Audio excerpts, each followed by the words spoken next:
After losing some $100 bomb pots, I've got pocket tens in the big blind.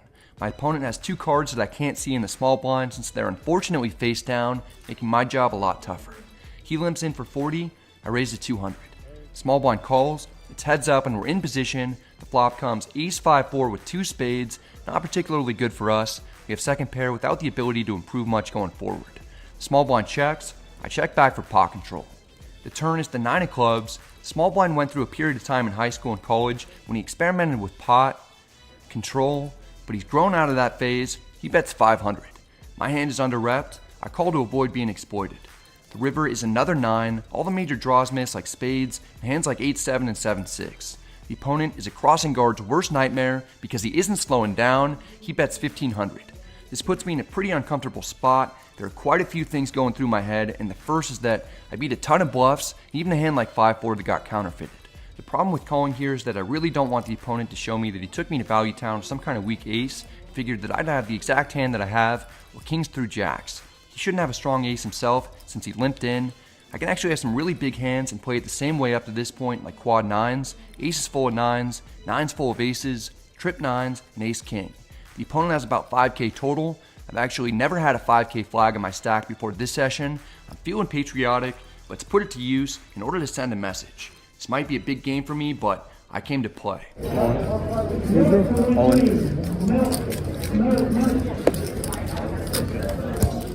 There was no sweat. The player folded immediately. I get the biggest bluff of my life through. I went with my instincts. The opponent wasn't strong enough to withstand maximum pressure.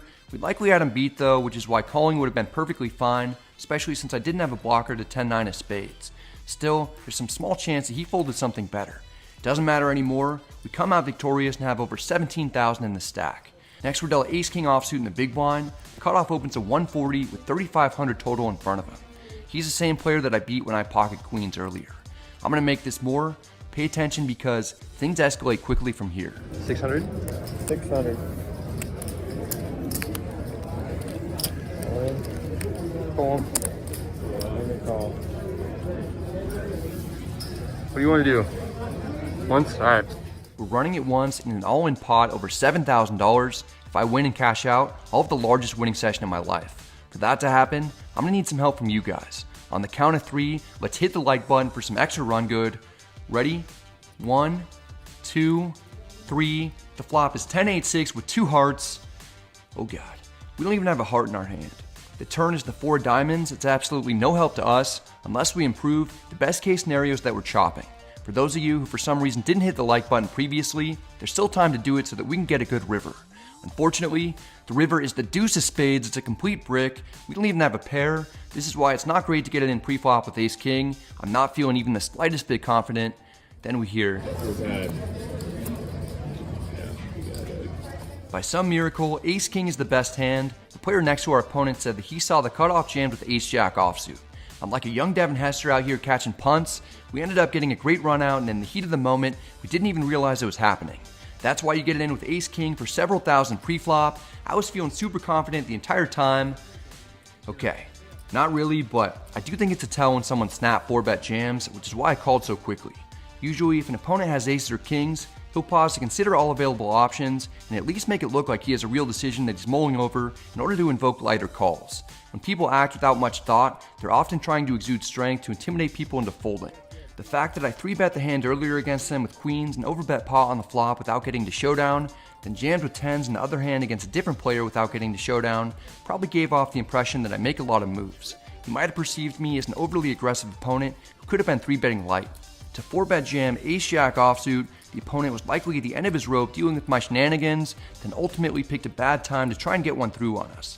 I'm under the gun +1 with king 8 offsuit. I put the blind 80 out there, so we're playing 10, 20, 40, 80 with a $20 big blind ante. There's 170 in the pot before the cards were even dealt.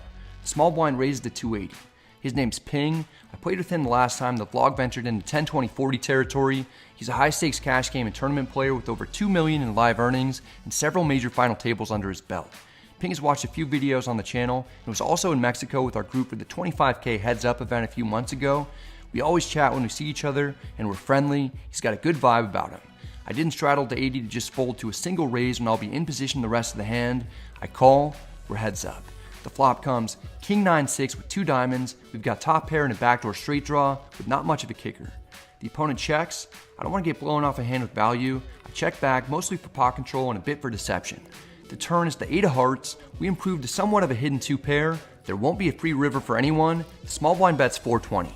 I now have pretty much the best hand that I'll ever have, aside from pocket 8s, and sometimes I'll have either 10-7 or 7-5, but often I'll bet those types of draws on the flop. I definitely would have bet earlier if I'd flopped a set. There are too many draws and bad rivers that'll either give my opponent the lead or make it difficult for me to go for value. I want to get more money in on this street before any card like a diamond, heart, 10, 7, 5, or 9 come out. I raise to 1100. This is on the smaller side, but I'm not 100% sure that I even have the best hand. Ping just calls, so I can rule out him having any straights. There's almost no chance he'll have a set either. With a pot this large and 1 card to come, I'm praying to the poker gods that we get a blank.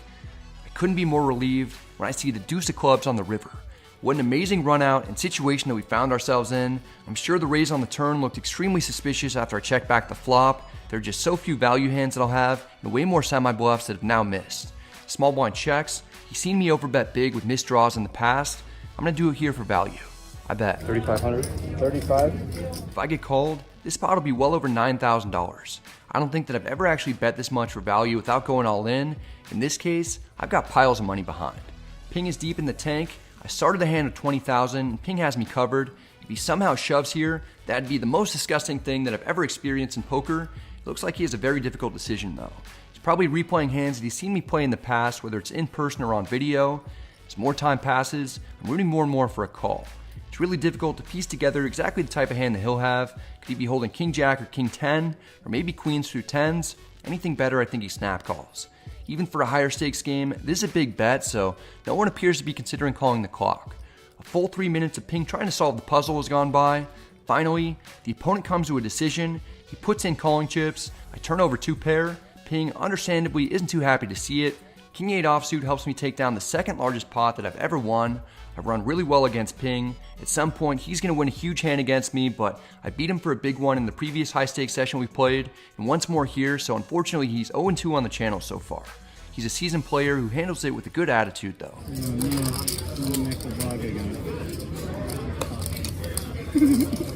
For the first time in my life, I'm up just over $10,000. I pick up ace-king offsuit under the gun +2. The player on my right is first to act and raises to 120. I could call or 3-bet, it's good to mix it up. Here I just call. We're heads up, the flop is king 10-6 with 2 clubs. We have a sneaky top. The opponent down bets to 100. Okay, I call. The turn is the 5 of diamonds. It's a nice brick for us. I'm surprised to see that the opponent fires for 700. It's over a pot-sized bet. It's one of the benefits of not 3-betting 100% of your strong hands pre-flop, because occasionally you'll be in a situation like this when your opponent will blast away on boards that you normally won't connect with all that well. I'm not guaranteed to have the winner though. I could actually be drawing dead or close to dead if I'm up against a set or 2-pair hand, but I get the sense that under the gun +1 is semi-bluffing with clubs or a hand like ace-queen. Seems like he's trying to get a fold out of me. Not gonna happen here. I make the call. The pot has become a sizable one. The river is the 3 of hearts. All major draws are missed. The opponent checks. He appears to have given up on a bluff attempt, or maybe he has a monster like a set of 10s or king 10 and is trying to induce a bluff from me if I called on the previous streets with a drawing hand. I'm having a hard time thinking of a holding that under the gun +1 will show up with that I'm beating that can also call a bet given how this has been played. I doubt he'd have overbet pot on the turn with king 9 or king jack. Maybe he'll have king queen sometimes and can call, but that's about it. Since I don't want to get check raised in a pot that's already large enough for only 1 pair, I somewhat reluctantly check back, knowing that I could have gone for value.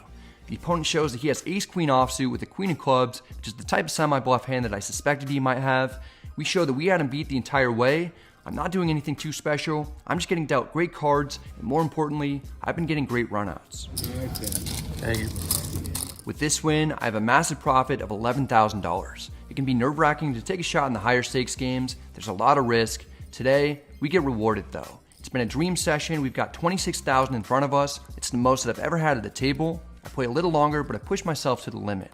It's time to rack up for what's by far the biggest win of my life.